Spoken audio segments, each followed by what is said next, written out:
Okay, I am logged in. There we are. That sees you. Make sure click to preview you, and that's okay.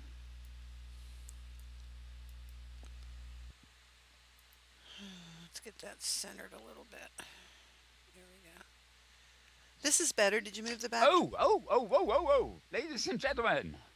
It seems we've gone live automatically. I don't know wonder how that happened, but welcome, welcome to this week's Inworld review. It's the 24th of November, and oh, well, shame you didn't see our fancy title, but you're so used to it anyway. I'm sure that doesn't matter. If you're watching in replay, I'm sure the title will be once more restored.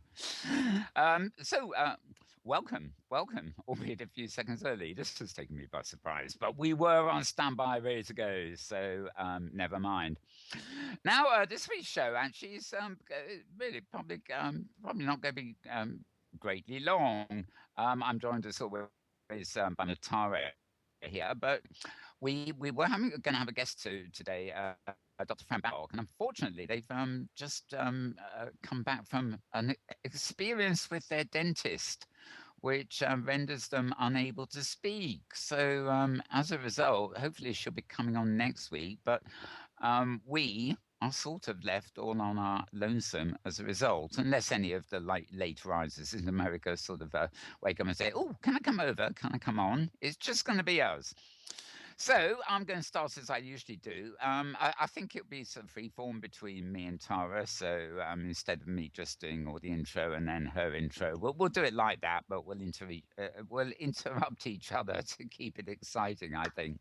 So do feel free to butt in, Tara, before I finish my. Oh well. Obviously, I should butt in with the standard joke for poor Fran with her experiences and condition that it sounds like she has a dentist who does not practice transcendental medication. Uh, uh, It was right. bad. Yeah. Fair enough. As Fair enough. Fair enough. I shall have to stress it. Yeah. Okay. I haven't even loaded my humour for Thanksgiving yet. Well, you're quick off the mark there. Okay. Some greater metaverse news, as it were, to start off with, before we look at sort of in world stuff. The Cogura viewer, which of course does work for places like Second Life as well as OpenSim, has version 3.6.10 released, and you can find that at kokuaviewer.org. Kokua. I won't spell viewer for you if you can't do that for yourself. Why are you listening? Kokuaviewer, or one word, .org. Now, a few interesting blogs in the week. S.gov Governor Marley was discussing why don't Amazon, PayPal, and Lindonab offer virtual currency exchanges to each other and to other businesses, which is a good point. Good point in some ways, especially with the rising of OpenSim, etc. Um, More to do with gaming than everything else.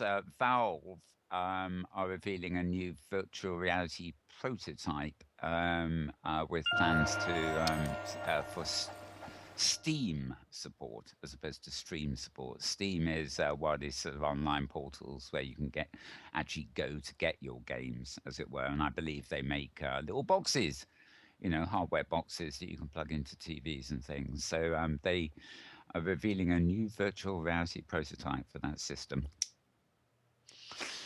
Right, what else have we got here? There hasn't actually been a huge amount of new stuff this week. I'm going to click on the tabs I've got open. You will have seen, if you've been watching the main channel before we came live, there was a new advert published this week for Leap Motion, of which I've spoken about in the past, and it's actually one of these sort of devices that I do indeed have myself and do like fiddling with. So I've yet to sort of get it to work in a way that is sort of an accessory to what I do already, rather than flap around try and do everything. However, the good news is that Leap Motion, it was confirmed basically this week, and you can find a resume of all this at in our Pays blog, Living in a Modern World. Well, modernworld.wordpress.com, in fact, is where she is, including well, she's got a replay of Draster's little video from the other week. But apparently, the drivers and the necessary stuff for Leap Motion will be coming into Second Life. In other words, I suspect you'll be able to go to your settings, and where you currently choose joystick and Oculus Rift and all that stuff, you'll actually have an option for Leap Motion settings. I did actually go to Leap Motion's airspace site, and they have a sharing thing there where you can save your settings and share them in a community pool. And I did find one set of settings that are actually designed for Second Life that you can download, but unfortunately they only did about 4 things and weren't really any sort of serious set of in-depth settings that were really going to get you anywhere. But hopefully that will change, because anybody out there who really works out a set of settings that will work for Leap Motion and Second Life, or OpenSim for that matter, can actually upload those settings to a sort of a database and make them available to other Leap Motion users. So it was nice to see that, actually. Right. So hopefully we're going to see it all come to Second Life shortly. Beyond that, I can't really say. Although, there is some suggestion that, like Oculus Rift, the Leap Motion people themselves are actually in touch with Linden Lab to actually work on the implementation. So it seems that Linden Lab are actually getting support from Leap Motion directly, rather than just developing their own drivers from scratch. What else did we hear? We had an interesting, well, it's a repeating way of some stuff, but a blog called Immerse Learning, not immersive, just Immerse Learning, or one word.com, had a blog up during the week called The Virtual Self and Behavioral Change. We do hear a lot of this kind of stuff. Apparently, actually, it's separate to this blog, but there was another blog post in the week about, which isn't easy to access actually, about how virtuals are being used deliberately to create empathy in viewers, not sort of casual viewers like in Second Life here or whatever, but people taken in. And they've been taught emphatic skills, which I thought was sort of fascinating. But this blog actually is about the BBC reporting new research showing that individuals suffering from social anxiety could be helped by watching video of themselves taking part in virtual simulations. All this having been done here at the UK by the University of East Anglia. In a sense, we're getting so many reports like this now that it almost seems redundant to be reporting on this. But there was a rather nice diagram here, showing the subject and the camera and the laptop and the video display and the way they sort of set it up for testing. Now, the next item is something that I very much suspect will be on Tara's agenda anyway, so she can interrupt here. But if last week's Second Life news was interesting, this week's Second Life news is a mess. Oh, sorry, I mean a mesh again, because Linden Lab. Nice try. Nice try. Linden Lab have now launched a fitted mesh project viewer. So it's not specifically interesting. It's different from interesting, but it's yet another project viewer that has reached the stands. And basically, a lot of people have seen this as a complete insult to the former Quarl Linden, who, of course, had a fundraiser, got a lot of money from users, and did the mesh. Forgotten the bleeding. Sorry, I've forgotten the darn it's mesh deformer project. That was it. And of course, Linden Labs have had this available, as have OpenSim, unfortunately, for some time. But in Linden in this case, we've implemented it, and they've come up with their own solution. Now, Qual Fizz himself, talking on the Meta Reality podcast earlier in the week, actually was quite gracious about this. He actually said that what Linda's has done with this new project viewer is, generally speaking, rather good. It varies from his mesh deformer. That his thing does some things better, whereas Linden Labs does other things maybe a wee bit better. Essentially, I'm not sure it's had instrument points to the avatar, but apparently it's modified. Would you It like me to butt in here and attempt to make sense of the differences from a techie perspective? Sure, yes. Carry on, Tara. Yeah, since I have followed the mesh deformer Jira thread ever since it started 2 years ago, when Carl started, when there was the crowdsourcing funding for Carl to develop the mesh deformer, when Linden Lab didn't seem to be doing anything at all to address the issue of making mesh clothing fit decently, and the about a week ago, there was yet another round of a flurry of activity in the mesh deformer thread, um, after a couple of months of pretty much silence, and some folks just kind of got up on their hind legs and said, "Hey, Linden Lab, what are you doing about the mesh deformer? We paid for this. We paid for the development of this. We need, we've not heard anything from you for way too long." And that apparently kicked loose um, a response that was probably in development for a while, as far as their announcement of the release of a project viewer that uses what's called Collision bones, liquid collision mesh. bones. Yes, Yeah. collision bones. Um, and the difference from a geeky perspective that is probably most significant is when the lab compared the two options. The mesh deformer required a lot more computing power in order to accomplish a deformation of a garment to fit the shape of an avatar. Right. Um, Using collision bones uh, involves some modifications to the basic avatar shape, not to the shape, but to how it's built, but is using what's standard means in mesh of being able to deform stuff.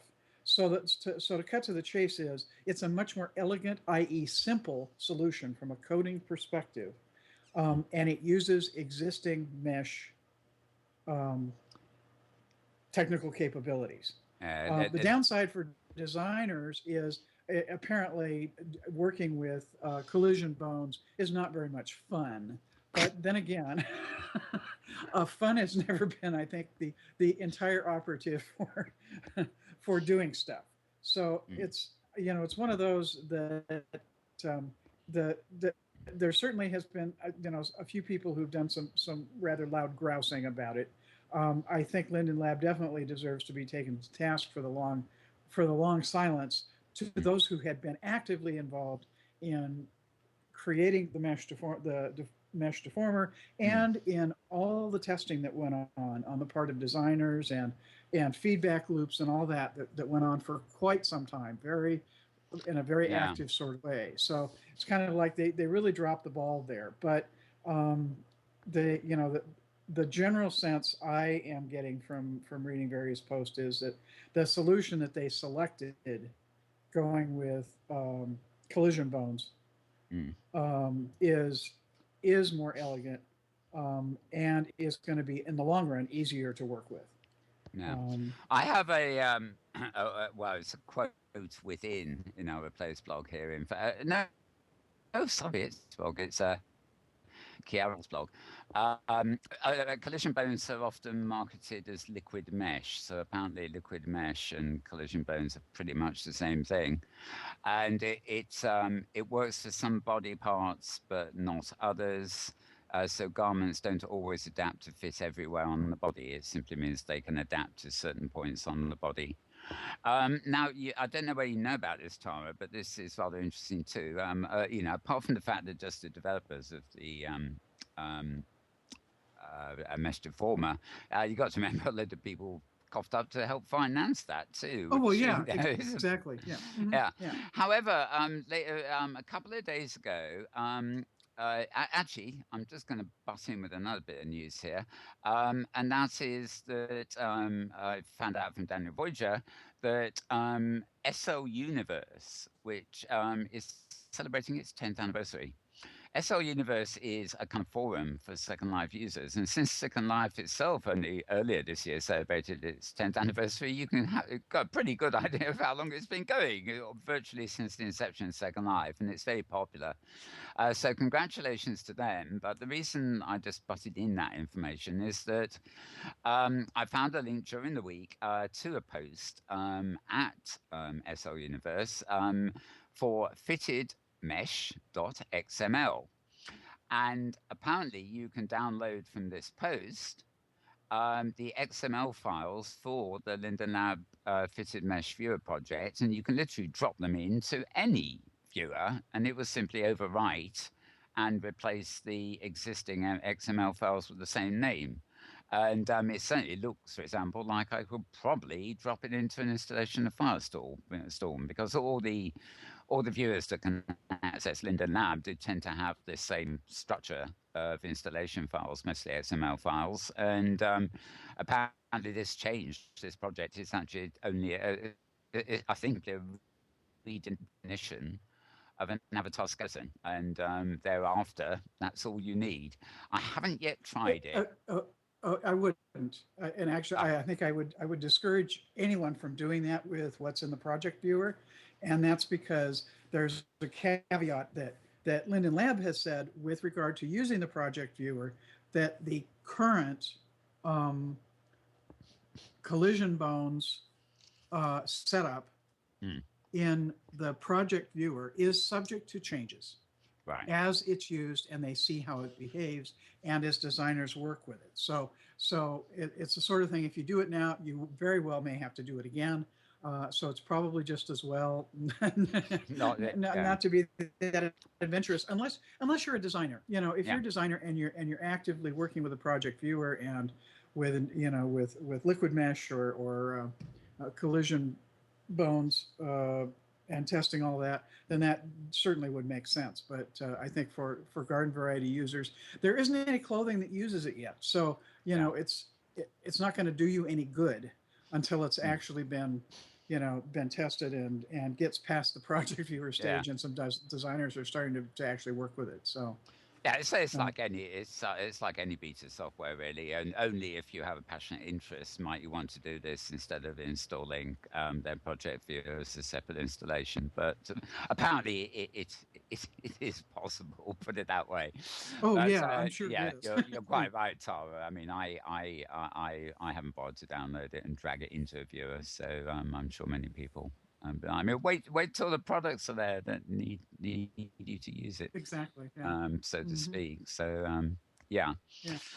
But yeah, as I said in Meta Reality during the week, Qual did sort of give a nod of approval to this. You know, he actually said it was good, and then pointed out the difference between what he'd done and what they'd done. So it does seem like this is going to be integrated into the main code as soon as they got it sorted. It does Yeah. raise the issue that Qual's system, I believe, is actually used in OpenSim quite a lot, where of course they were quite happy to adopt it. So I don't know whether there'll be some viewers will find a collision of function between when they're on, say, an OpenSim platform. Yeah, Oh, who knows? yeah, It really depends on in both cases, it really depends upon what kind of clothes people are wearing, mm, as far as an end user is concerned. Um, and designers are going to have to decide what direction they want to go. What's happened in Second Life is designers have kind of, over a period of the last year, have kind of evolved around sort of standard array of sizes that they routinely package for new garments that are mesh, and and that range covers a pretty good chunk of people shaped when they're humans. Mm, People start getting off in the in the extremes of what they've done with their sliders, then all bets are off. But for people who are pretty much a human kind of shape, they'll they can. Chances are one of the standard sizes in at least a substantial chunk of the designer's clothing sales, mesh sales. One of those is going to work decently. I find some stuff mm, that just doesn't work at all uh, mm, for a variety of reasons. But that's just uh, some of the. I'm sure some of those things will work much better with one of the other options down the road. But I think it's mm. just a moving target at this point, and it's going to be for some Yeah. time.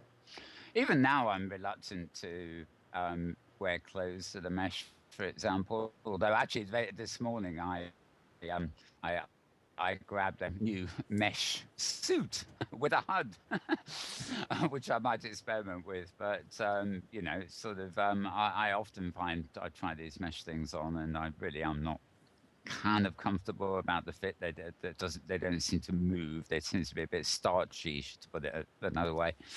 But it's all change. Anyhow, moving on Uh, to before we move on to your notes for this week and uh, stuff. Yeah, let me just add just a couple Oh, of final comments here, and this is from the from the Jira thread when the old project, the old mesh deformer thread, when Oz posted earlier this week. He basically said that he said there were two reasons that collision bones are preferable. The first one being Linden Lab thinks it will perform slightly better, especially on lower end systems. So that's probably an important thing. And right. then the second was modifying the collision bones requires less additional code, almost none, which reduces ongoing maintenance effort. And I think that's far more significant than most people realize when you're talking about the Mm. all the code that makes Second Life do what it does. And the Well, second item was Oz's second post after somebody thanked him for letting that Jira group know that what was going on. And then there were a bunch of posts and various things, and somebody thanked him. And Oz said, "Much as I appreciate the thanks, if you really want to thank me, go download the new project viewer and don't comment anymore on this issue." And then in parenthesis, he says, "Sorry, I'm just tired of the subject line appearing in my inbox." yeah, I bet. I bet. I bet. Yep.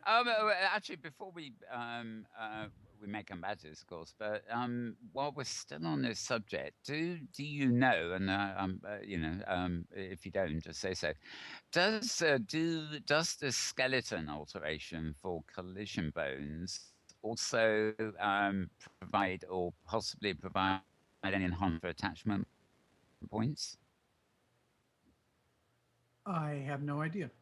Right. We will have to investigate that one then. I know that there have always been limitations to what you can do with a Second Life avatar because, the way Second Life was originally built, there have been a limited number of attachment points for your avatar skeleton. And if they are altering the skeleton structure in some way, I'm just wondering if they might be able to bring attachment points in. But we will find out about that in due course because we don't know at the moment. That's fair enough. Yep. Yeah, that's a good question.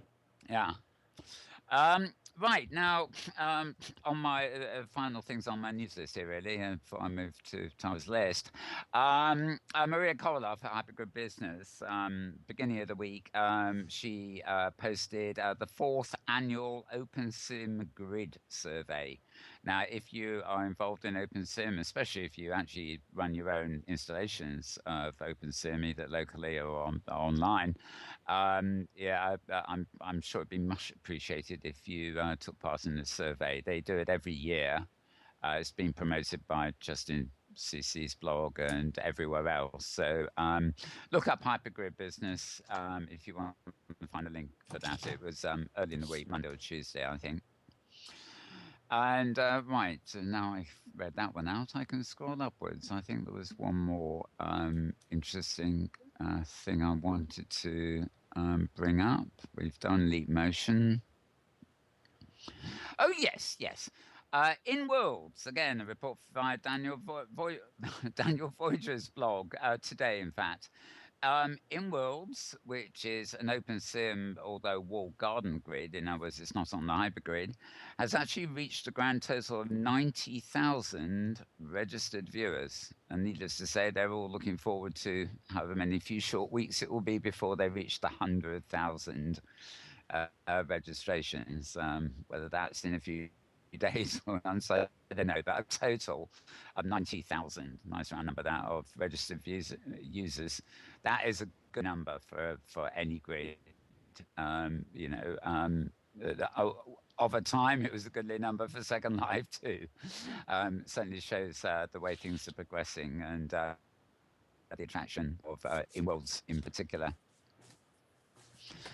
And yes, I think that's it for the main news in my main feed. So I'm going to actually hand it to Tara for her notes of the week, and I'm going to sort of start investigating my in-world links while she's chatting. So over to you, Tara.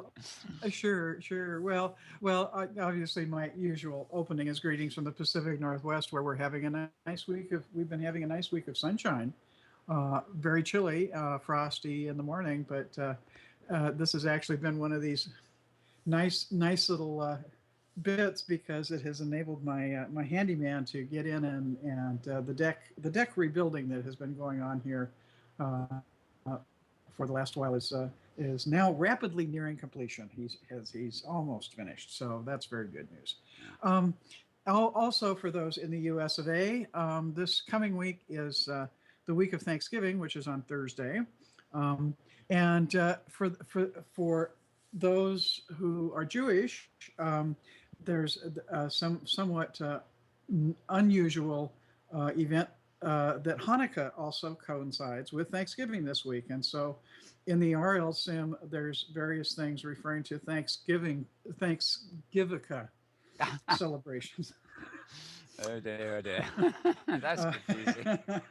Yeah. So apparently they've been being quite creative about it in some locations. You can imagine menorahs in the middle of turkey fixings, and I'm not sure what else are drindles being spinned in the middle of Thanksgiving dinners, and who knows what else. So anyway, I certainly wish happy celebrations of those upcoming events before on this side of the pond the Christmas festivities and sales and everything else kicks into full silly season glory. But anyway, I bet you there's probably somebody out there in the viewing audience who's wondering, why do I have a toaster on my head? And the reason and the reason I have a toaster on my head is because this morning I paid a visit to a fair that launched today, and amazingly I could get into it on the first day, the Geeks and Nerds Fair. And the toaster was from a gacha, and not also from the gacha. Besides the toaster, is at my feet. I've got a number of objects. There was some fun stuff to be had. From the same gacha, there's a pencil bench with a cushion that's sitting in front of me, and I'm sure that at some point Pat Love will get around to the front. And one of the items that I saw a picture of beforehand, a Rubik's Cube, actually two of them, and one that's been spun and one that's all organized and still the colors are all on one side, and those are to sit on. I really liked those, and it's very fitting because the only tchotchke I have, RL tchotchke, from Second Life is a Second Life Rubik's Cube, official from Linden Lab. So it's kind of fun to have a virtual Rubik's Cube, although it doesn't have the Second Life logo on it like the one I have sitting on my shelf. Anyhow, the other fun thing that I just absolutely could not resist is somebody has, in true geeky spirit, created some objects that are very reminiscent of any geek's home, which are over to stage left. We end up with a lot of gadgets. And we also tend to end up with an awful lot of cables and an awful lot of surge protection bars, and all that good stuff. Well, now you can have your very own in-world as well as a busted monitor. Now, obviously, one of our resident kitties has decided those cables are pretty fun and has gone over and parked there for the duration of the show. I'm just hoping that this particular kitty isn't fond of chewing on cables as some kitties are. Anyway, I thought these were great fun, and I could not resist picking them up. So those are to be had at the Geeks and Nerds fair. And the other, They kind of look like they should be permanent props here and wired up to some kind of camera system or something. You know, they look like they belong. Yeah, really. Yeah, well, they're also very. I mean, these show up as they're mesh, and they show up as no land impact, which was kind of amazing.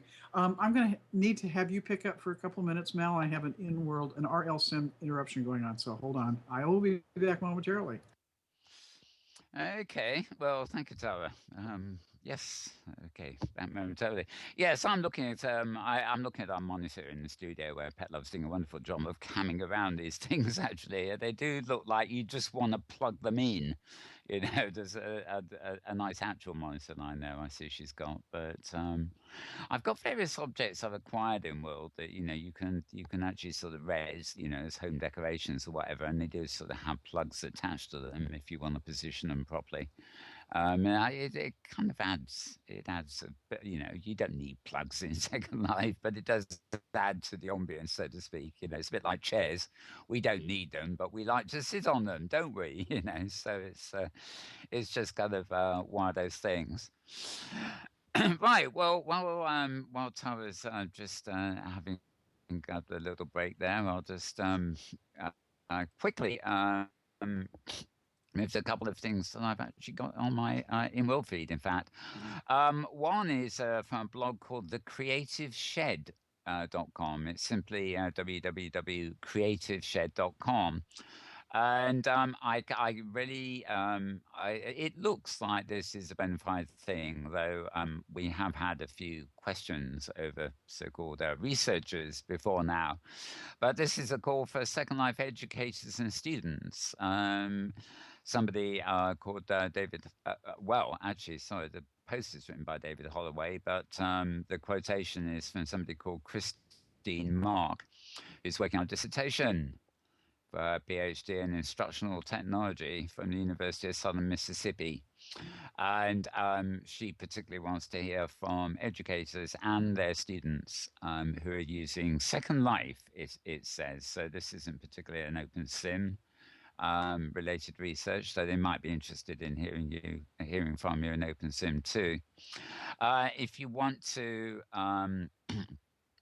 apply, partake, whatever, you need to go to www.surveymonkey, or one word, .com/s/CLM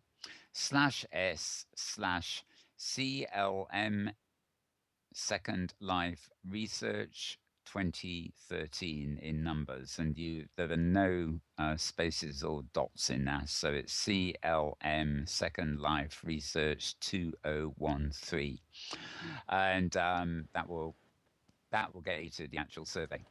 And I have a feeling Tara may be back. Yes, indeed, I am back. Wonderful. Right. Yes. There are interesting things that get discovered when doing overhauls of existing build pieces, i.e., in this case, my deck. Discovering how far from not square the deck is when you get from one side to the other laying planks, and things are not lining up with the edges. Anyway, it was just a little consultation about the best workaround to deal with that. So great fun. All right, let's see. Okay, so I think I've covered the geeks. Oh, the Geeks and Nerds Fair. If you want to know where it is, it took some doing for me to finally figure out where it was. The sim name you want is City Plaza, 2 words. Let's see. And the other item that I'm wearing, aside from a geeky sweatshirt and shirt with shirt tails hanging out, on my shoulder is a shoulder pet that I picked up. Now, this is from Shootopia. the Ah, it's good. Shootopia Fair, which is going on through. Ooh, it ends real soon. I think it may end tomorrow. So if you want to visit Shootopia, today is the day to do it before it closes. I have to say, I Um, was checking your feet to see if you'd acquired anything from that, but no, I'm still wearing the same shoes I was wearing last week. I have yeah. some demos I have to try. I have to try on and see if there's anything I need to go back and buy. There's certainly, well, I won't comment on shoe styles at the moment. There's a lot of stuff I just won't wear. Yeah. Yes, I'm hopelessly out of style when it comes to It's funny. There's such a trend in virtual women's fashion for these absurd heels, Yeah. and I take one look at them, and my RL feet hurt. Yeah. And so I just can't bring myself to put them on my avatar. I certainly wouldn't wear them in person, up close and in person, but I can't even put them on in world without feeling like my toes are all jammed together. It can, Anyhow, yes. So it can be like that in World, can't it? You just, you look at your avatar and you put something on, you think, oh God, that is just not me, or I can't even imagine that. yeah, I'm not going to you know, comment. it's On, much. I said I'm not going to comment on the toaster either. Oh yes, well I wouldn't wear a toaster in the real world either, but that's on the order. That's into the Goofy collection. Indeed. uh, Anyhow, let's see. What was I going to say? Oh yeah, I made a promise last week that I was going to track down breathable shoes. Well, I was expecting to run across them at Utopia, but I didn't. But I have now identified the merchant and will actually visit them in the next day or two. So I will report next week on breathable shoes. Let's see. I do have a couple more items. Um, this I thought was quite interesting. There have been a couple of 64-bit. There's been a 64-bit Windows version of Singularity released. It was released a week or so back, 10 days ago. And there have been some fairly surprising results. And the first was that when presented with an equal opportunity to download either the 32-bit or 64-bit Windows versions, 60% of the initial 20,000 downloads were for the 64-bit version. Ah. And that, even allowing for the degree of self-selection which may be occurring, i.e. those who are more adventurous and have higher spec machines. The Singularity numbers suggest there is a significant portion of the Second Life community now running on 64-bit, who will naturally opt for a 64-bit version, regardless of any other limitations inherent in their hardware. If I could interrupt there, I really to see if you've seen this, but I have actually seen, actually principally on fashion blogs, I think, a number of people mention that they have actually had to move back. I don't know, it's the Singularity viewer, it might be other viewers or Lyndon's own. They've actually moved back and read it 32-bit because there's been something up with the 64-bit version. Do you know anything about that? No, I haven't. This was just it's been one of those things I've been meaning to try it out because my PC is a 64-bit, and I haven't had an opportunity to do so. It's too busy trying out the interesting viewer, Yeah. which I've actually given. I gave it another run a couple days this week when I was visiting Shootopia. And the first day I visited Shootopia, the difference in how fast stuff was loading in a busy location was quite noticeable. But when I used it again, I think it was Friday night to go in there, it was molasses. Oh. In the coldest of Januaries, it was not fun at all. It was like, and I don't know if it was just something going on with those sims at that time or who knows what. But anyway, I still do definitely agree that I think the interesting viewer is definitely going to improve people's Second Life experience. It But actually sounds very Second Life. Some days it works, some days it doesn't.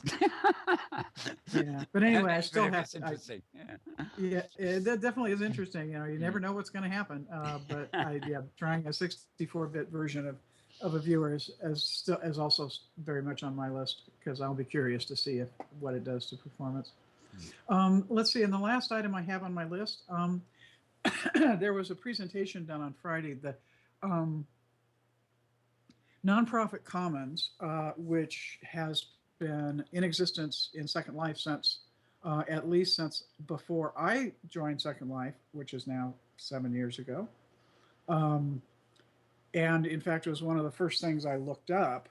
Well, actually, it wasn't Nonprofit Commons; it didn't exist 7 years ago. But TechSoup, the nonprofit organization that started was very much in Second Life and was one that I checked out early on because I was working in nonprofit at the time. But anyway, they have Nonprofit Commons has weekly meetings on Friday, which include presentations by various people on a variety of issues of relevance to nonprofit organizations, and also presentations on what nonprofits are doing in virtual environments. And that there was a presentation done Friday that I thought was kind of interesting. There's an organization that is doing 3D virtual simulations, specifically having to do with global health and international travel. It's called Global Health 3D Virtual Simulations. And it's designed to give new and experienced travelers an opportunity to test their knowledge of health conditions that they may encounter at their global health site, and also to practice language and intercultural communication skills. This is being done in OpenSim. They've got it set up to use with trainers and learners, but there are links there that enable you to get in and check it out, and apparently there's a bunch of it that's available to kind of to self-test and self-instruct. Their website is URL is less than friendly. They're hosted at Google. To Google and Google Global Health 3D, all one word, grid. You'll get their site will come up as the first listing. What a deal! So that's where to get more information. It's a really interesting kind of project because I think particularly for those of us in third world countries and well-developed places, our knowledge of some of the health issues that may be very common elsewhere in the world is probably pretty limited. Indeed. Mm. And I think, oh, wait a minute, I do have one more item. I thought I'd comment on. Since I had all these wonderful items from the Geeks and Nerds Fair, that enabled me to sidetrack, setting out a little display of the latest batch of freebies for premium members that Linden Lab has rolled out this past week. And obviously, anybody who doesn't read the Second Life, the official Linden Lab blog for Second Life, may or may not be aware that they're running another one of their specials on membership under the quarterly billing plan. From now through the 1st of January, you can get it for half price for the first 3 months, and then it reverts to basic account, the regular rate for full membership. So anyway, the package of freebies is all holiday decor related. So I'll haul that stuff out next week. Yeah. It's like the playlist here. I've already started my folder called Wintertime, and you can imagine the stuff I'm shoveling into the folder ready for the seasonal shows or a seasonal show. But well, I don't know. I mean, I suppose it is attractive to get half-price membership for 3 months, but of course you are stuck with full-price membership thereafter, and the obligations on you. I imagine they'll get some traction on it. So we'll see. Well, there certainly are some advantages to. Speaking as a long-time paid member, I actually did the math, and based on when I joined Second Life, the amount I get back in Linden's every week as my stipend as part of having a full membership is and ponying up for a year's membership, I actually make money. Not a Oh, lot, but a little. But okay. that's just based on my having joined at a time just before they lowered the weekly stipend. Right. So And of course you're able to do things when you're a premium member to make like money too that you aren't really empowered to do as a free member. Own land well, and stuff like you that. can Yeah, own land. Yeah, yeah, that's the big advantage if you want to own land. But a lot of people rent land and do fine renting land without having a mm, full membership. So yeah. Okay, well, and of course you mentioned non-profit commons. So yeah, every Friday there's always something very interesting there. I've been to quite a lot of them. As a participant, they tend to be all in text, which means that they're not the easiest of things for me personally to cope with. In fact, Joyce Betancourt has been keeps wanting me to go on as a guest, and I sort of keep saying, "Well, can we do a voice one?" I'll be more than happy to blabber away for an hour, but to get anything concrete out of me in text over the course of an hour, you probably get, letter by letter, you'll get all this sort of gobbledygook text going into the window. It's really not my format. And ironically, too, I mean, Joyce said she'd come on this show, but so far, I mean, in the last few months, we're trying to get her on, and the times I've got hold of her, she hasn't been able to make it, and then I can't find her when I want her, etc., etc. But I'm really hoping Joyce Ware she'd come on this show one day because she's got a lot of interesting stuff to tell. She's involved in lots of things too, including she's partnered with Fleet Tube, of course. Well, they contributed to the Open Sim Community Conference and. Have lots of other projects in the works, so it would be good to yeah, get be her good to on. get. But Yes. non-profit commons is certainly a great venture. Now, talking of ventures, is Second Life. The SL Inquirer this week have launched one of their occasional or not so occasional, as the case may be, Avi polls. This is where they want to get your feedback. A good way for a newspaper to create articles is to have a poll so that they can then give you lots of articles on the results of the poll. This poll is, it asks the question, is dating in SO considered cheating on an RL significant other? Question mark. And Glossum residents at SL Inquiry would very much like your thoughts on this. So if you are inclined to think that way, and have any thoughts on this, then I'm sure they'd be interested to hear from you. You can check that out at slinquirer.com. A little bit anecdotal there, really. Our and a friend, question and that question has floated around in virtual environments and online communities for as long as there have been such things. You know, is it a, my thoughts exactly is how many times can you retread the same ground and get anything new out of it? I guess if people want to have their say, there'll be new people around who maybe have thoughts on this and stuff like that. And the whole there's a whole nightmare of stuff there. Defining what being unfaithful is, or definition of terms is something that's really not easy before you even start the question. So, but anyway, yes, indeed, you can contribute to SA Inquirer if you have any new or important thoughts on the subject, I guess, and we will no doubt read them in due course. Right now, it seems like weeks and weeks and weeks since we've had Safia Widdishins here, and no, she hasn't just dropped in. She's not here today either. I gather, oddly enough, she is not heavily storyboarding Dark and Mirror anymore. She actually has a real world engagement today, which so we can get hold of her. However, I'm bound to say that the Designing Worlds available on Monday was the second part of their exploration of the Linden Lab terms of service. So if you're still interested in that sort of many months of intrigue. I think we are just not anymore somehow.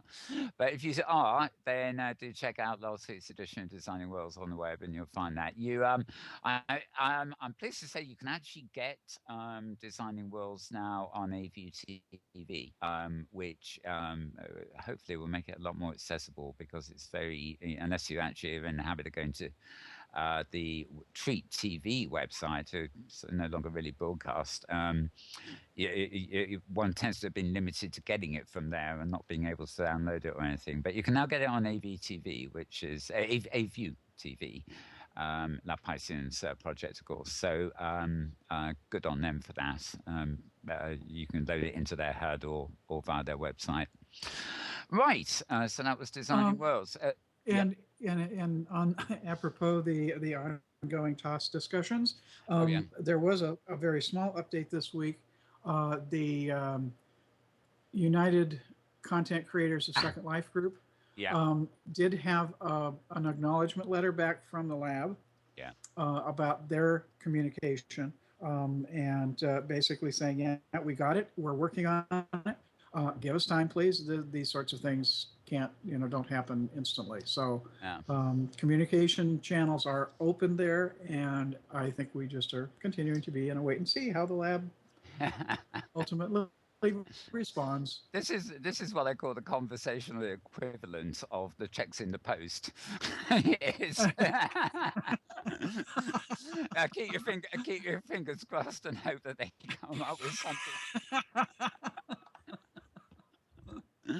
Yes, but indeed, Indeed, indeed, yes, indeed. indeed, there was an acknowledgement there. I had, I didn't have that on my list. So I'm glad you remembered to raise that one. Yeah, Yeah, yeah. who gives a toss? Sorry. Right. Not, right. It's now entering the comedy hour, folks, and now we're extending rapidly. We're into the levity segment. Well, we've the other thing that opened formally this week, of course, is the two-layer art exhibition. The one that is and their auctions and things started on November 19th at the Violator Sim. The two-layer project, of course, is the well, it's basically an anti-violence project, as was pointed out. I think it was last week. It's as much to do with men as women, but clearly, sort of fighting abuse of women and things tends to be the focus of the site rather than violence against men, simply because the majority of this sort of stuff takes place against women, which is a real sad state of affairs, and it's really a global concern. So this isn't just a local project or anything; it is very much an international kind of project. So you should go along and support that if you possibly can. There's some very interesting sort of artworks and things there too. I think we may even have a clip coming up later that was published midweek of that opening. I can't quite remember, but there have been a lot of references to it around during the week. Right. So I'm really now down, as far as I can see on my links, to various sort of plugs for Inworld. Loki Elliott's blog at lokielliott.com had a post in the week saying the well 2 aftermath and stats. I don't think we have discussed this previously, and of course Tara filmed the original well and mentioned last week about her visit to the new well, as it were. I think it is now closed, but Loki's blog actually has a rather interesting blog, which is the aftermath of the because he's one of the people behind it. So the aftermath and some statistics, including they apparently were open. They reached in excess of 1,325 in-world visits, which seems to have surprised him, especially given the fact there was an entrance fee. But he attributes it probably to a rather rocky visibility on the destination guide. So if you want to reminisce about the well, check it out there. I'm pretty sure there'll be a few more clips appearing that people have filmed over there in due course too. as best they could. Right, so that was that one. Now, one of the blogs, other than Onima Millen's blog, of course, which has destinations galore throughout the week, is I frequently look at Kara's Corner, which is Kara, secondlife.blogspot.com, Kara, Second Life. And she had the blog. We did mention this last week already, of course, but she had a blog on the Lovecraft Festival that you can find at a sim called The Playground in Second Life, the Space Playground, separate words. And well, I won't give you the coordinates. They look like a standard landing spot, to be honest. Oh, and I'll actually take that back. You probably don't need to visit because the actual event is over. The closing ceremonies happened at 7 p.m. on November 17th. Oh, God, I'm out of date here. Anyway, if you want to actually look at it, she's got a lovely array of pictures that she took of the Lovecraft Festival where it was going. So, not something worth having a look at, even if it's not going to help you get there. My apologies for that one. Shows how carefully I read some of these things sometimes. Now we're always looking for different shows and stuff on to do with Second Life. I keep me to update sort of the wiki or my own blog site with a sort of with more current sort of things. So quite a lot of world that actually great fun. We show lots of things like Happy Hunting in the new programs coming up in our Inworld lifestyle section of the weekend review program. But clearly there are a lot more than we can possibly show, and there's also the matter of sort of broadcast suitability to be considered in lots of cases, be it from a technical point of view or simply a content. But there are some great stuff going on. Many of them actually are offshoots of the original Treat TV. For example, Lauren, the comedian, I think this is called Lauren and Friends now, but she and Meek films that every week for Thinker Melville's live stream channel, I think. And, like most programs, it subsequently gets up on YouTube. There is, I'm going to be showing later the second edition of a program that came out recently called SL Lady, and I gathered from Pet Shop earlier that actually a new one of those is due shortly, possibly, because I think she may be in it. Plug for Pet Love there. Wonderful pet. So I'm always keeping an eye on these things. So when I saw a post this week from SL Newser, who does the wonderful events, Bixel Shufton, who does the wonderful events at the beginning of the week, I was quite keen, and I was even more keen on this one because the author of this particular post is Dr. Fran Babok, who had hoped to actually have on the show this week, as I mentioned earlier, to talk about the Oldie project and various things.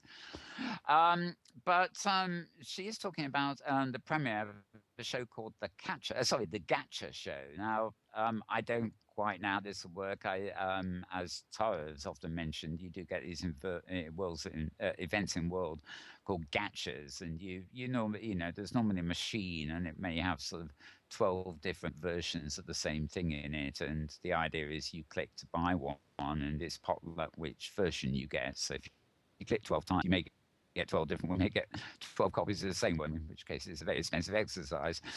But they are quite sort of popular, these gacha events, and so this show is actually apparently called The Gacha Show, and it premiered, or will be premiering, I can't really quite make this out, on Templar.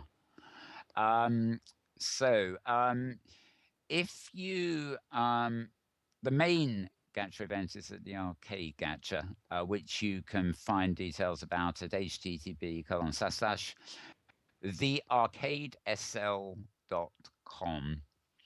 And these main events actually take place several times a year. But it seems what's been talked about here is actually a new show. Whether it will be filmed or not, I'm not quite sure. But it's yes, okay. The new sim name is Gachetopia. I better spell that Gachetopia. and it's sim-wide gachas from what I gather, but they are clearly having a regular show there, which you can. Um, Right, actually, I've got. If you want to be involved, yes, I have another teleport. It's to a sim called Templar, Templar, coordinates 121, 179, and 41. So Dr. Fran obviously isn't here, but I'm keen to know about that. If that sounds like your thing, check it out, and maybe it'll be one of those programs will be able to bring you here in due course. If as it suggests, it might be being filmed. I'm not entirely sure, but good Yeah. news. Good news. What Yeah, what I might note on the gachas is, yes, there's the main gacha event several times a year, but in addition to that, they're turning up at lots of other festivals. There are several areas where there are gachas at the Shootopia. There are odds and ends of gachas scattered around at the Geeks and Nerds Fair. So they're fun, and one of the things that designers are being very creative about what they're putting in these things, and in some cases, yeah, it's multiple identical things, different only by virtue of color or texture or whatever. Mm, But there's others that are kind of a collection of objects that all relate to each other in some fashion, but are not identical. So, for example, there's a gacha at the Shootopia that's a collection of objects that you'd find in a cobbler's shop, and they're brilliantly done. So there's and the other thing that is apparently starting up or happening is the standard setup on gotchas is they are no copy but transfer. So you can sell your duplicates, or you can trade them right. with other gotcha fans. So it's an interesting evolving um, Yeah, thing, and they're fun. Yeah, I never really did it as a kid, as far as I can remember. The old trading cards thing. But I know that an adult. I know some comic artists, for example, did paintings and things that were just printed very small on cards. But quite nicely printed, and people used to collect them. And I think you had to buy bubble gum or something. I wouldn't even put in my mouth to actually get the card. But if you got a double, there was somebody around you could swap it with. Till they had the complete set. And of course, the complete sets then resell for vast amounts years later.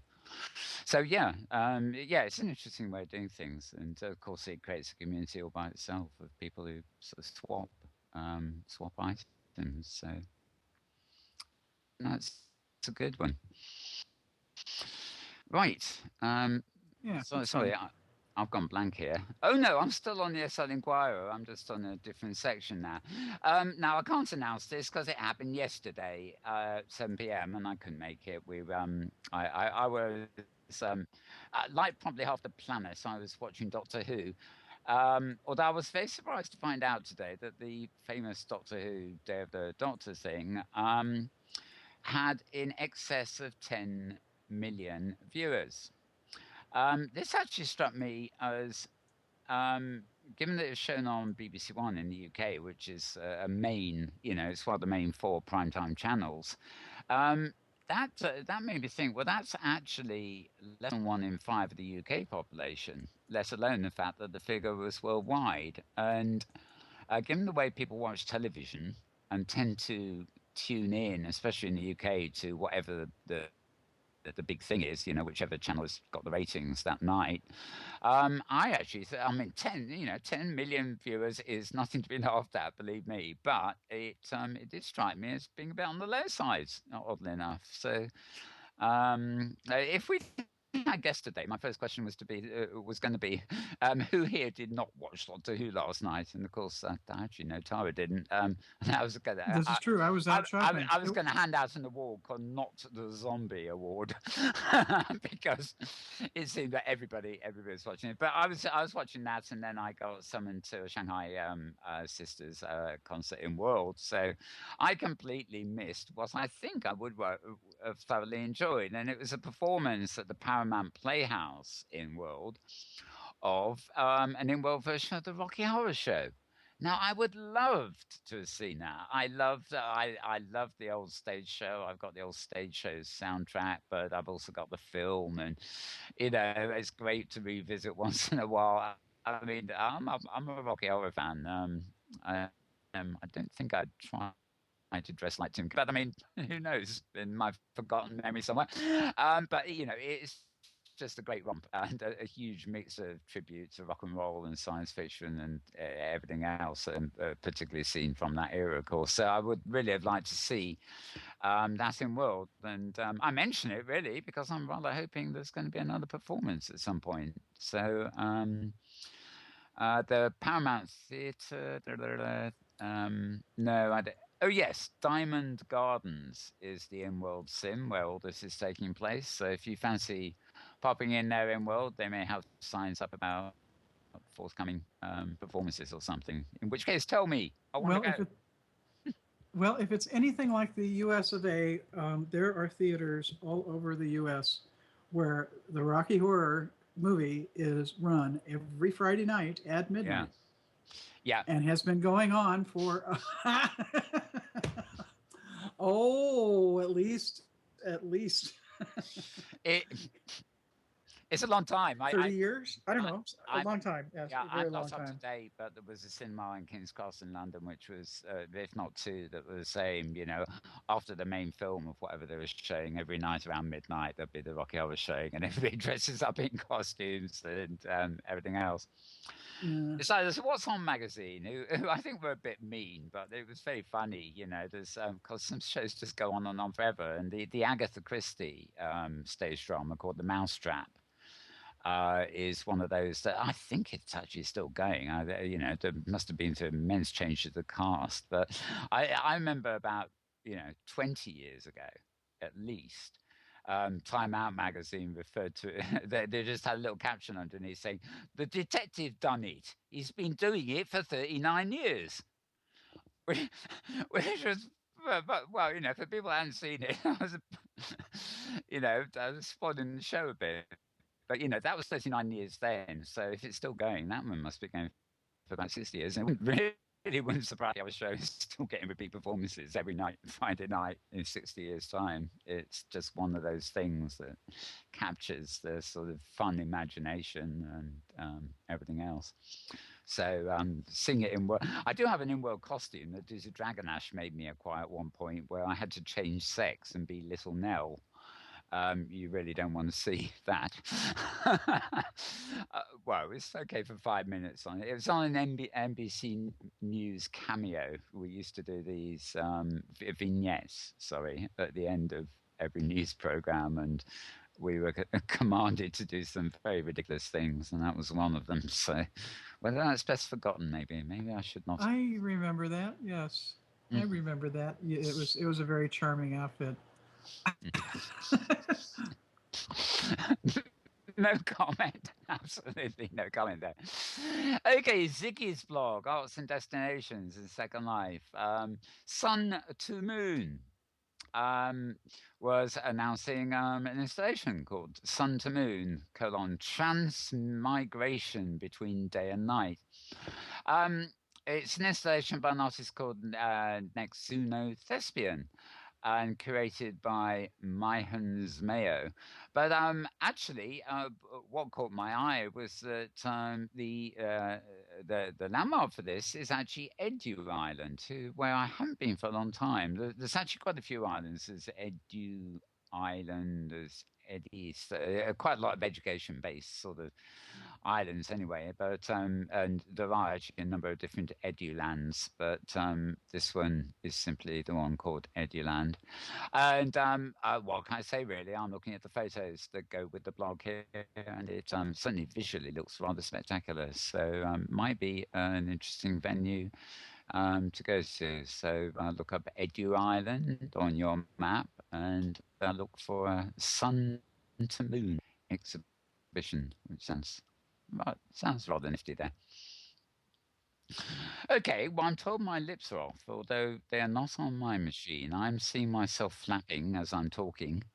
Oh, there they go, says Pet Love. I think it's probably down to a Second Life glitch. It's not an interesting glitch, and it's certainly not a meshy glitch, but it's maybe a Firestorm version glitch. Never mind, never mind. I'm blabbering again, aren't I? Okay, Kate's World reported recently on Raitia Dreamland. That's RITAI space Dreamland. And unfortunately, my mouse over is not showing me the SLIL. It's showing me a link to the SLIL. That's not very helpful, is it? Um, Again, it's one of these places that looks rather spectacular to look at. So I'm going to click on the link now so that I can give you the SLIL. Taking my browser a second to load it, but worthy of a visit, I think. So I will give it you. Right. My goodness, it takes forever. Okay, the SLIL is Ru Tai, right? So R-I, capital R, lowercase I, capital T, lowercase AI. And the coordinates are it's actually 128, 128, 14. Standard coordinates there. Anyway, again, I'm sort of looking at the pictures. Very exotic sort of looking place. It looks sort of very tranquil, like a rather surreal painting. Strange sculptures, sort of old planes crashed in water, and just one of those sort of places that looks intriguing to visit. Okay, and we are back. We are back to the list again. We talked about invisible people last week, of course. We do have a clip coming up later. Claudia Jewell, Claudia 222 Jewell, I should say, another of my favorites, is, I think, exhibiting at JAS. I'll just load the link for that while I'm talking. Shanghai we had last night, so that's over. It was the Shanghai Sisters performed at Metaverse Island, or one of its islands, last night as the benefit for the Philippines victims, and raised quite a lot of money. I forget exactly how much, but considering how many people are there, not quite a lot. Right, here we are. This, I think, is my final one yet. Claudia 222 Jewel at JAS. Claudia 222, for want of a better word, is somebody we showed at one time a lot of machinima of her various installations. She does these sort of wonderful effective sculptures in World, but they're not just single sculptures. They're a complete mesh. Or whether they're mesh or not, I'm not sure, but they're a whole mesh of things entangled together. They make wonderful flybys for machinima makers, that's for sure. Okay, spaces within spaces is her trademark. Okay, and great. I've actually got to the link, and would you believe it? I can't actually find. I can't find a SLIL for it. So basically, I think you'll find if you look up in search, look up JAS. That's capital letters GASS, and hopefully you'll be able to find more about it. That's a bit, yeah. I must say, I do sometimes feel the need to complain about blogs who do wonderful articles and have loads of photos, and you sort of drool over it and think, oh, I'm going to go in World and TP there, and then what? There's no link and no clue as to where you meant to go. Bit of an over that one. And the same now. Yes, the same is true for these fairs. The frequency with which their blogs for their fair, Shootopia stumbled over this one. The Geeks and Nerds, I had to find a name associated with the event, and then look up their profile to find the event location. It's kind of like, wait a minute, come on, guys, who, what, where, when, why, where, dates, place, do it. It's just not on, is it? It just isn't. It just isn't. It's I guess if I might editorialize for a moment, it Sure. really amazes me that people put on events and they really want, you know, folks to show up in World at their event, and they put some effort into a blog site, and various things, and they don't provide the details for people to know where their event is and what the dates of it are. Um, in you know, as a this is nuts. Anyway, enough of that. I'll get off my soapbox.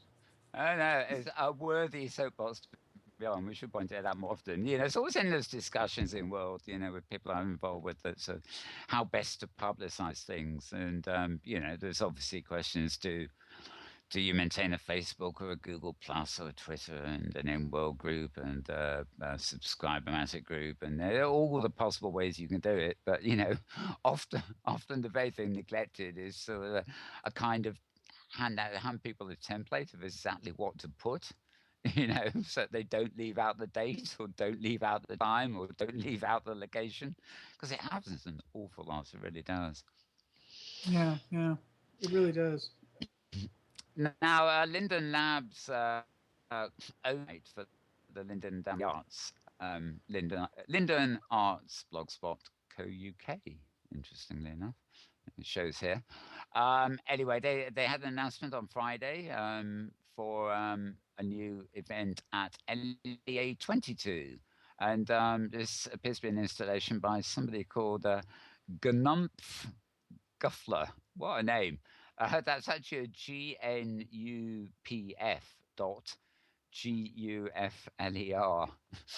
um, I presume that is Avatar's name. Anyway, an installation at LEA 22. Um, I can see I see some photos here. Again, I can't show you them. I can see the attraction in it. Though personally, it's not my thing. I think it's safe to say, but they're very spatial, sort of looking things with strange objects hanging out in not the sky, but above the surface, as it were. So that's LEA 22. Now, this looks absolutely great. Although I have never heard of it before. I don't know whether you may have had, Tyler, but Lemon Drops Forest. Does that ring any bells with you? Um, it doesn't. No. Well, apparently, Lemon Drops Forest has returned because it went away and it's returned to the Second Life grid. Apparently, the author here, Zuki, was working on her lost Second Life project when she actually came across it, and she wanted to visit all the locations that she'd sort of featured in the show through images and stuff like that. And I have to say, this looks absolutely wonderful. I mean, very fun, but very complex too. It's like a city. It's one photograph of a kind of city, but it's all a bit rickety and odd looking, seen from above. And there's another one on the ground, which is fun because there's a whole lot of bubbly things floating about, but all that's mixed with a fairly realistic sort of looking arcade and things. So I think it's a pure fun experience. It's a whimsical kind of thing. This may well be something to check out if I have time. Doing the mouse over here. Okay, this lowly one for Lemon Drops Forest is Candy Punk. That's capital CANDY and then capital PUNK. That's the name of the sim. There's no space between the words there. It's just Candy Punk. And actually, even the word Candy Punk would have me curious, I think. So maybe that tells us a bit about what it is. And the final link I've got here open, actually, again, anecdotal. This is from Jugrunner, WordPress.com. So that's JUGRUNNER. And the blog title is Juggy, Her Second Life Experience. But this is actually about Toys for Tots, Breedable Fair and Expo. Now her blog or his blog, I can't tell which it is, of course, was on the 21st, which would make it Thursday, wouldn't it? And she heard about this through the Kitty Cats group, so maybe something that's crossed your radar, Tara. Um, but basically, Toys for Tots is one of those sort of real world charities that pops up around this time of year. I think it goes all the year round, but it comes into focus at the time of year because they sort of raise money to give presents to children who are maybe their parent the economic circumstances as such is that they just don't get any presents at Christmas that they're celebrating, and so the Toys for Tots campaign is just to raise money to toys to then give away to, shall we say, underprivileged or disadvantaged children. Just give them toys to play with that they might otherwise not have. So it's a rather nice, endearing sort of charity. And Toys for Tots, this Breedable Fair and Expo is all about raising money for the Toys for Tots campaign. So if you check out jagrunner.wordpress.com, you can read the article about it there. And I think you'll find if you search Inworld that you'll get plenty of uh, things about it too. I'm just Yeah, I checking if think there's. this. I'm not. Yeah, I think this may be an annual event. Yes, I think I certainly think I've come across it every year in some form or another. I certainly didn't hear about it this week until this post came up. But they've got music events and a whole load of stuff sort of all jumbled together. And of course, Breedables Fair immediately brings up, well, I know you like your breedables, and if Safi was here, we'd all be lighting up at the Oh yes. Oh mention yes. of the breedables fair, even if they, It's always fun to go look. yeah, even if we do pass on breedable shoes, but that's another story. Well, I'm not going to be allowed to pass on this for long. As Tara says, she'll probably have something on the breedable shoes by this time next week. So, right. No, I think I've reached the end of my list of actually sort of things, links to comment on. So, it's down to two of us here. Do we have anything happening? Other things happened in the week or happening in the coming week that we should mention? Oh well, obviously, I think in this side of the pond, people's attention is rapidly shifting to how much time they do or don't have off around Thanksgiving. Yeah, yeah, of um, course. you Yeah. know, the the day after Thanksgiving, which is always a Friday, of course, as in the U.S. is known as Black Friday, because that's the day that Shopping. the merchants try to run all these wonderful specials to get people in their stores. Spend, spend, spend. It's the season. I'm trying to Uh, remember. Does this happen? Do we have a Black Friday phenomenon amongst in-world stores as well? I bet you we do.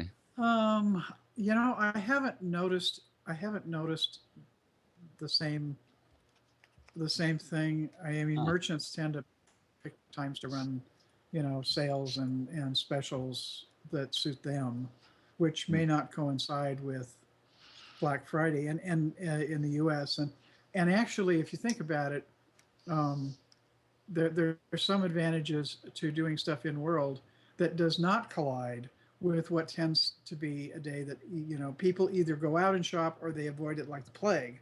mm. I am in the latter camp. I always figure the Friday after Thanksgiving is a good day to stay home if I'm not working, if I don't have to go someplace. Yeah, I'm the same way. If it's a weekend or a shopping day for the rest of the world, all I want to do is hibernate. If I'm going to have to go out, Yeah. I want it to be on the quiet days. Well, and of course, Um, as far as Black Friday and Thanksgiving, this is uniquely a U.S. holiday. It's not an international holiday. Hanukkah, of course, is anywhere there are Jewish folks mm. observe Hanukkah, but This is a very rare event, isn't it? This Hanukkah colliding with Thanksgiving. yeah, yeah. Well, Mm. Thanksgiving is the last Thursday of the month of November, And oh, I see. In world, Second Life has just crashed me here. Oh, Anyway, yeah. So you may see my avatar, but it's going to take me a minute.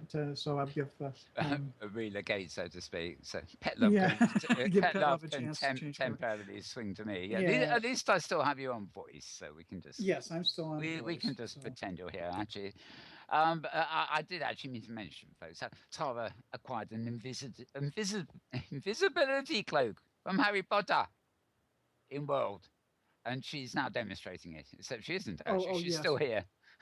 yes. I'm still I was waiting for the camera to move. So Yeah, to all intents and purposes, you are actually still there. here. Now the So camera is moving. So I will go ahead and use my invisibility cloak yeah, and be back so, momentarily in right. world. So. So But yeah, I'm whoosh. sure there's other stuff going on this week, but whatever it is, I haven't Mm.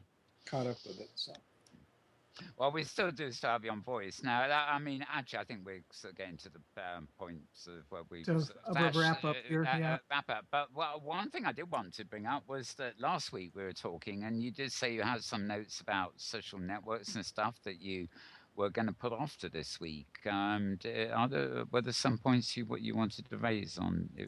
I know it was something to do more with Facebook and the like. Well, what it was, this article has actually gotten picked up and retweeted and what have you, various places. Mm, But just a sec here, let me get up my last week's notes. Um, Interesting article on the subject of uh, using social media for your business, and some basically some surprising social media statistics that might people may want to rethink uh, how they approach using social media as a marketing tool. mm. And obviously, social media is involved in a lot of stuff people do in Second Life. So um, anyway, let me just kind of run through these. There's 10 points. And some of them are quite interesting. The fastest growing demographic on Twitter is the 55 to 64-year-old age bracket. It's grown 79% since 2012. Oh, okay. And that's on That Twitter. On Facebook and Google, it's 45 to 54-year-old age bracket is the fastest growing. Um, and let's see, okay. Okay, on Facebook, another item, 189 million of Facebook's users are mobile only. mm. And mobile users generate 30% of Facebook's ad revenue. It is. Um, It's just still moving to mobile. yeah, Very and indicative. yeah, in the world of TV, YouTube reaches more U.S. adults aged 18 to 34 than any cable network.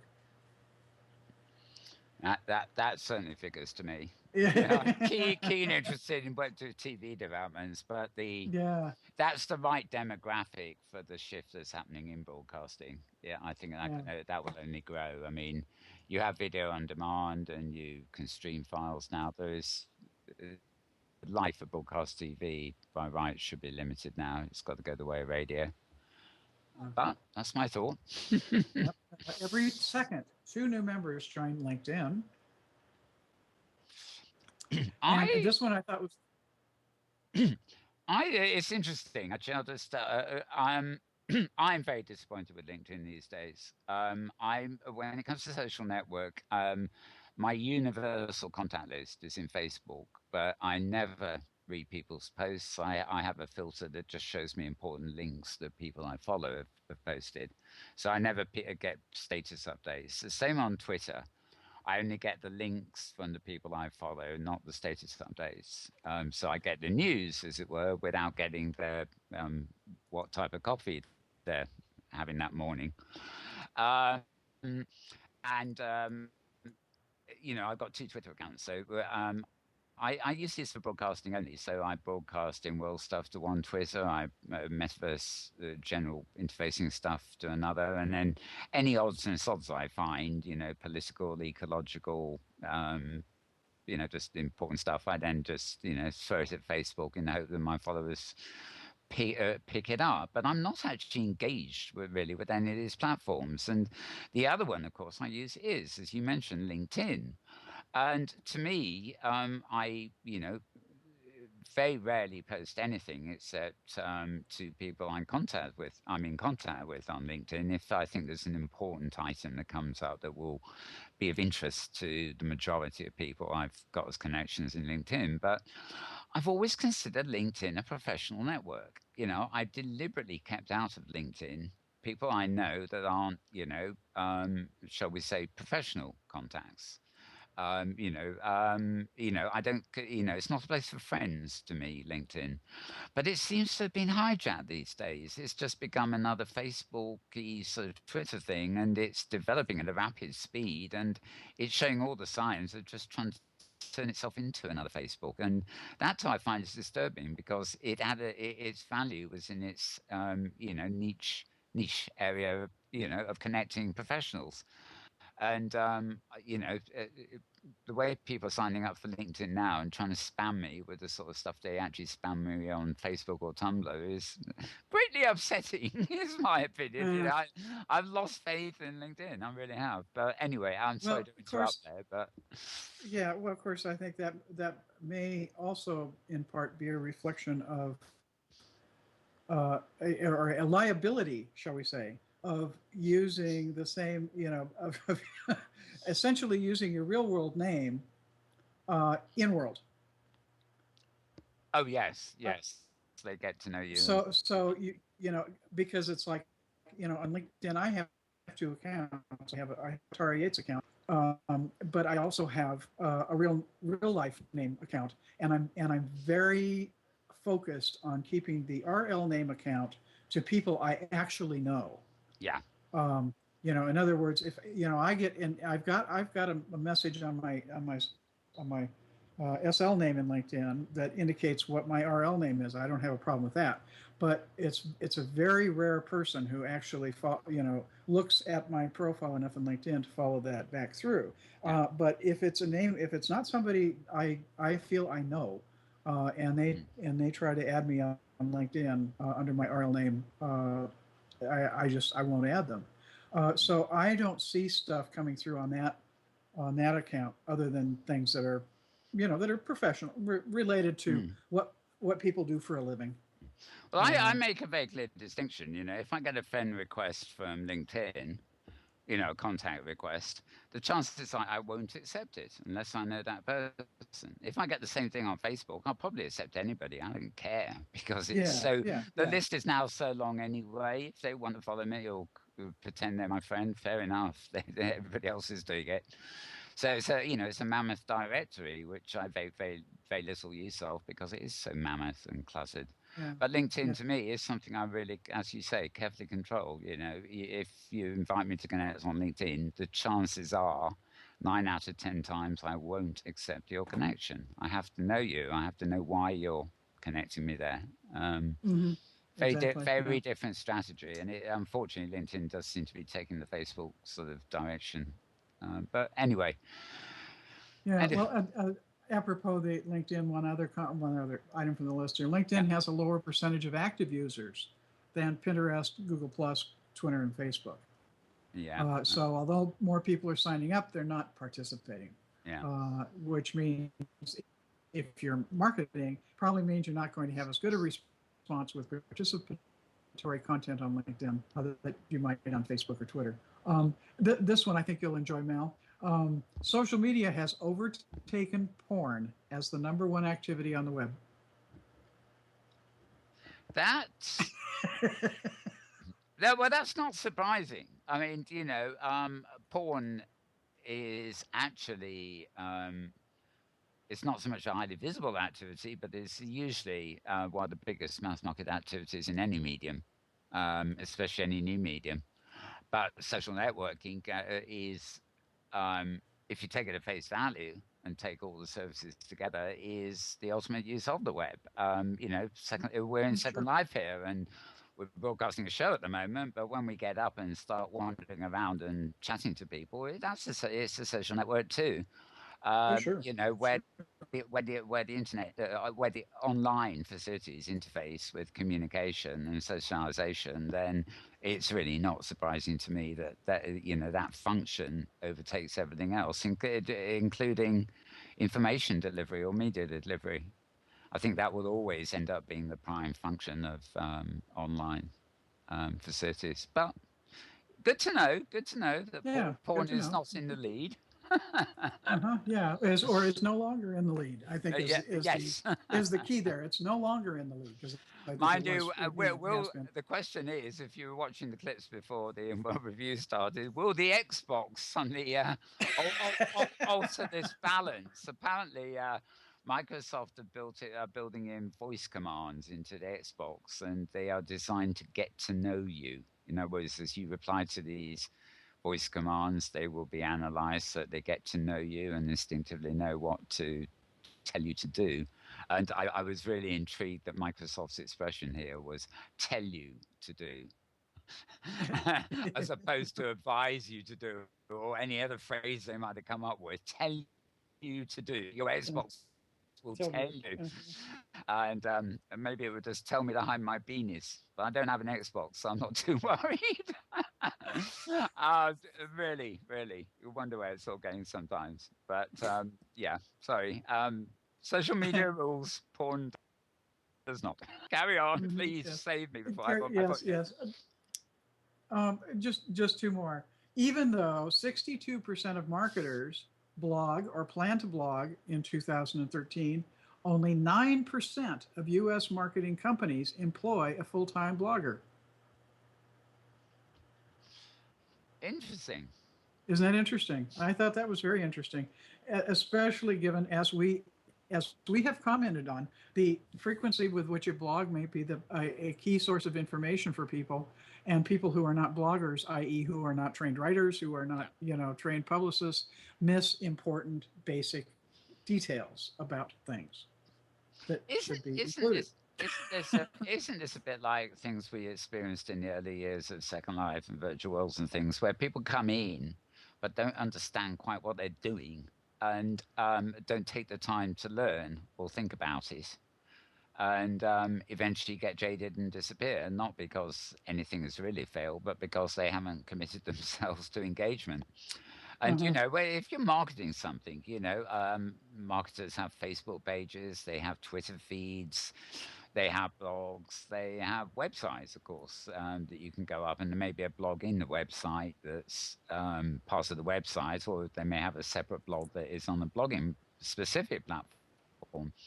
I mean, arguably, it costs a lot, presumably these days, to do all of those things and have staff engage with that. But so if somebody's got a very active Twitter feed, keeping their customers up to date, and a Facebook page, a loyalty scheme for customers, or something like that, I don't, there is an argument that an actual blog, as you say, is a written sort of journal type thing, is less important. But it is interesting that I mean, 20%. Well, no, it's yeah, it's not its relative importance in the scheme of things because it's the fact that marketing companies, in other words, companies that all they do is marketing for other businesses, Mm, do not employ a full-time blogger. That's yeah. because if you're going to have a blog and it's going to do you any good, your content has to be really good.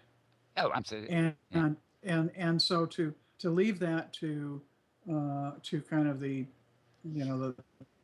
the casual writer who isn't Um, accustomed to thinking in those terms really doesn't do you any favors. And that's we're talking about. As I say, we're talking about marketing companies that have only 9% have a full-time blogger employed.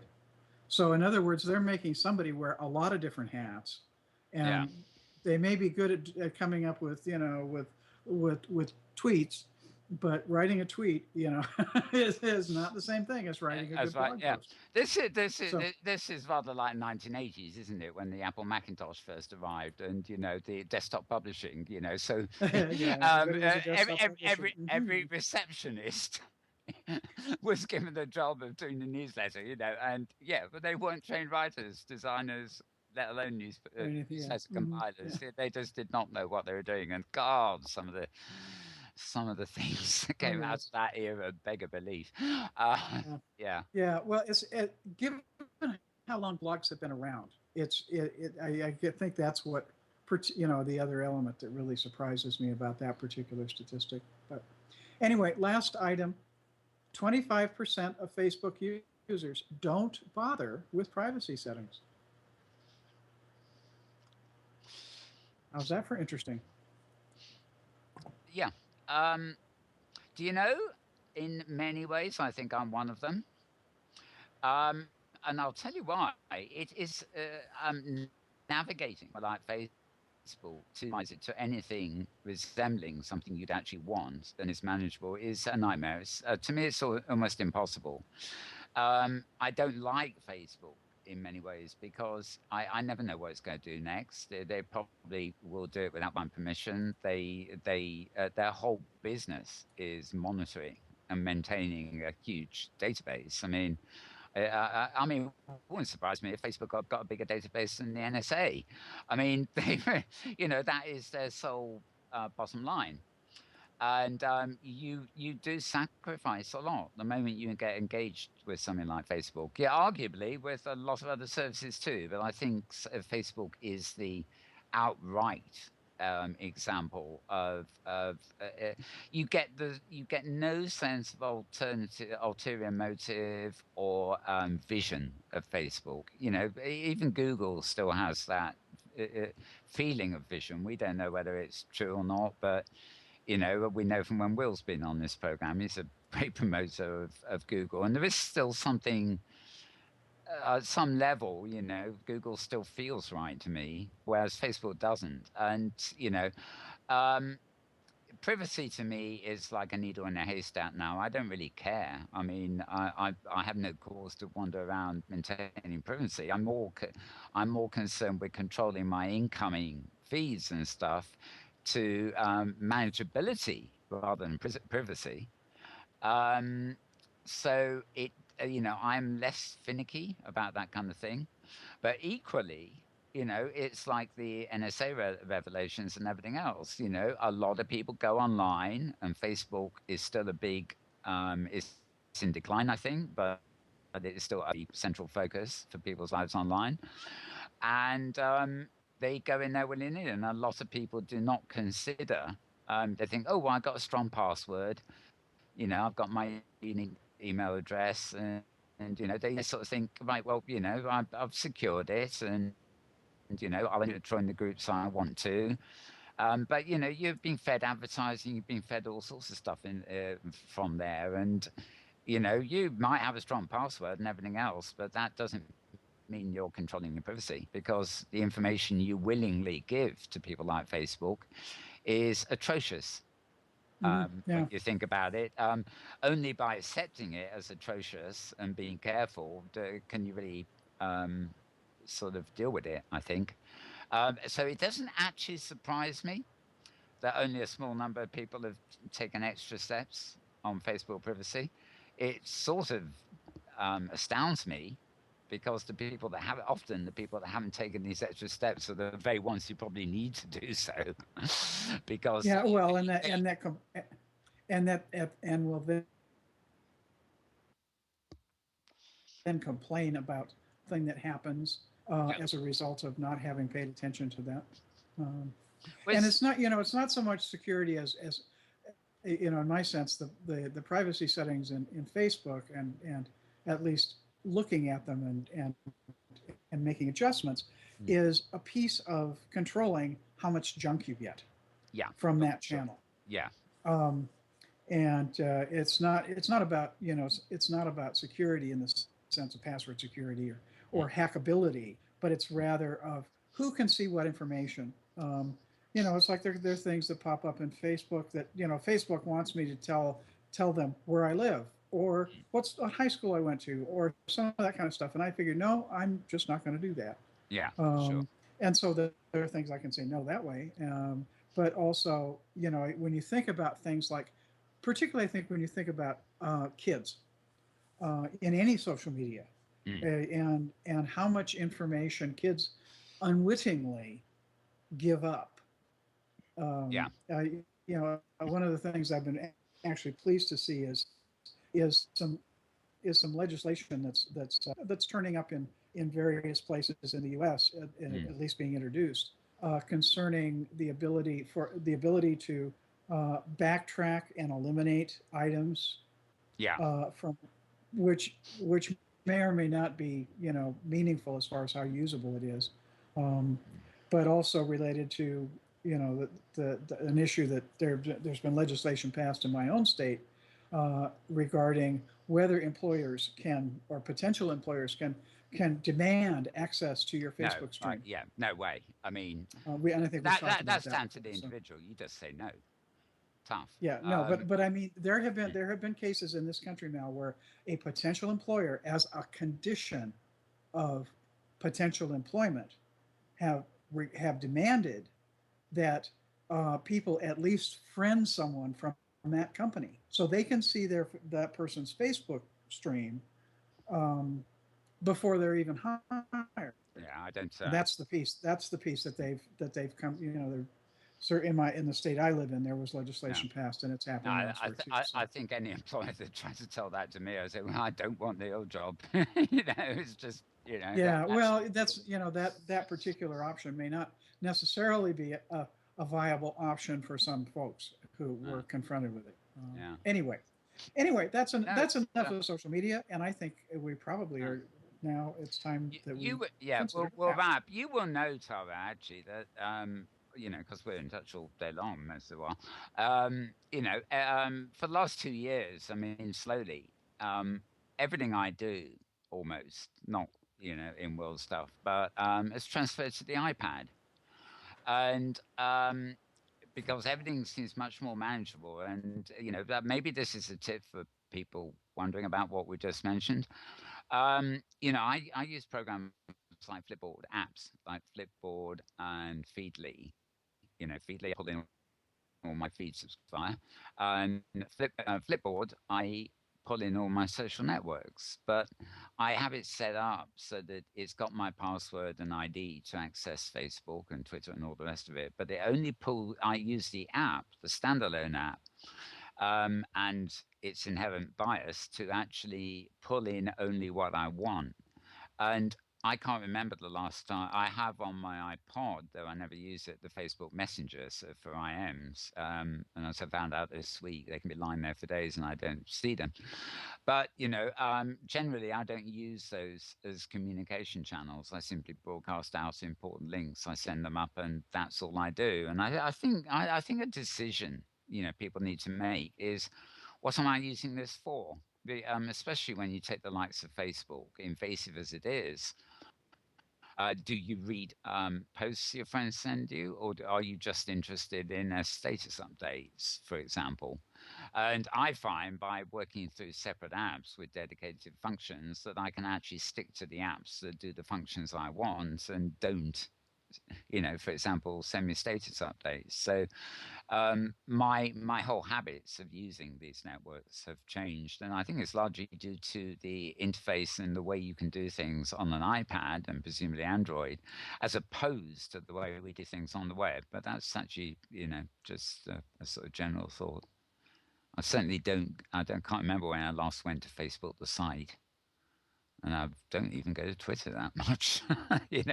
One of those things. Yeah, well, it's I think your use of your use of those media as as a news feed source for curating Second Life related and virtual worlds related news, there's a lot of uniqueness in what you do compared to those who, for example, use Facebook as a way to just kind of keep in touch with some odds and ends of folks, Mm. um, or play games, or who knows what. Who knows And what? I bet there's a lot of people who don't Oh even yeah. think about Yeah. how they orchestrate their use of different social media. So True, anyway, true. There used to be a time when if you wanted to play Farmville, if you really wanted to play Farmville, it was the only destination to do it. So, yeah, I take your mm-hmm. point entirely. All food for thought, I think. Oh yes. Anyway, on that note, I think I'll follow your advice and actually do a roundup, let Pet Love off the hook. And it's amazing how much we can cover, even with just the two of us. It's astonishing, really. So, hope you've enjoyed the show, folks, even if the two of us were all on our kind of lonesome here. Hopefully, we'll have some guests, including Dr. Fran, for you next week.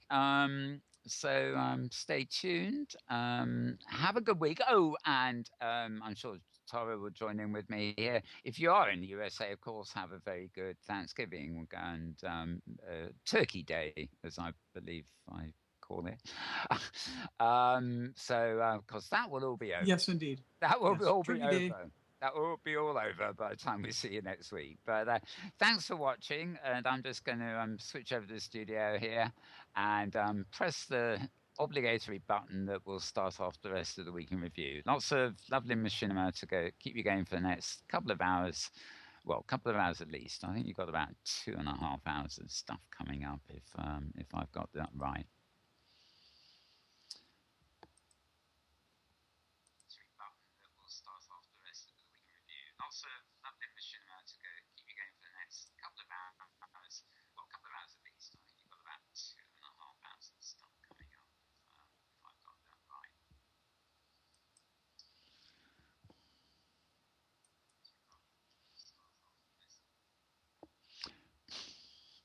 right. Oh, well, I think I rebooted the channel, except it says Flash Player has crashed. Yikes! That's not helpful. Well, I see it. It's working. Real I virtuality think is well, on. it's definitely running. Yeah. Yeah, it's working. Okay. My flash card's been Fine. Serious crashing immersion. all week. So I can stop now, right? Yeah, we're done.